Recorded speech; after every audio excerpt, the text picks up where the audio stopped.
दर्शकों, झारखंड के दुलमी गांव में नाग नागिन पत्थर बने तो पूरा शरीर क्यों नहीं पत्थर बना, केवल ऊपर का हिस्सा पत्थर बना।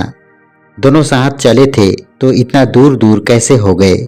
दोनों लगभग 500 मीटर दूर अलग हो गए। दोनों कहां से आए थे, क्या रहस्य है, आज आपको बताता हूं पूरी कहानी।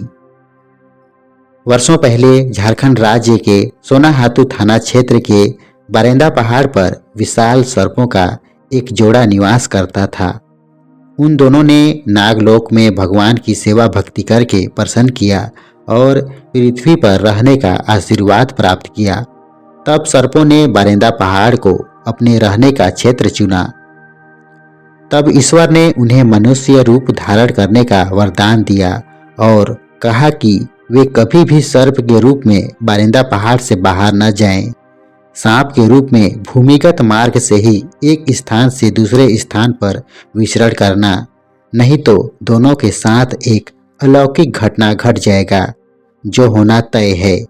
बिना वजह किसी को कोई वरदान या श्राप नहीं मिलता। यदि विशाल सर्प रूप में इधर उधर विचरण करते तो दोनों अन्य प्राणियों को नुकसान पहुंचा सकते थे।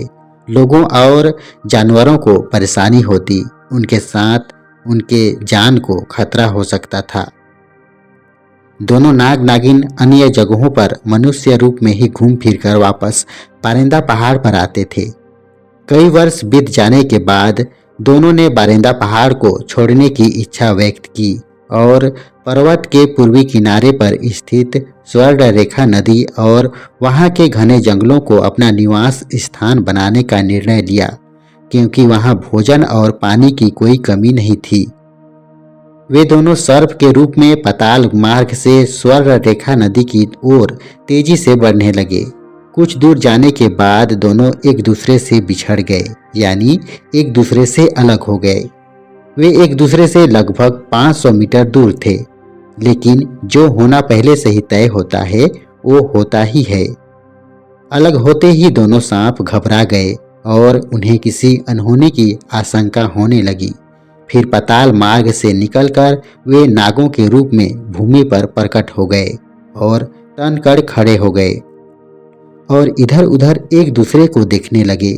उस समय वहां एक घना जंगल था जहां ऋषि मुनि तपस्या किया करते थे। ईश्वर ने जो कहा था वह अलौकिक घटना घटित होने का समय आया।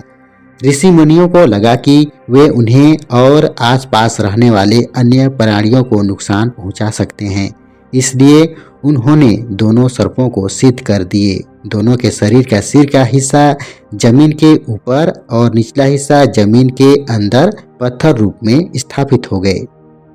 आज भी बंगाल से सटे गांव दुलमी में दोनों एक दूसरे से 500 मीटर दूरी पर स्थित हैं, यानी पत्थर के रूप में स्थापित हैं।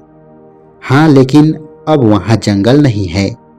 नदी उस जगह से 3 किलोमीटर दूर है और वे वहीं पर जाना चाहते थे, पर उनका वहाँ सिद्ध होना पहले से ही निश्चित था।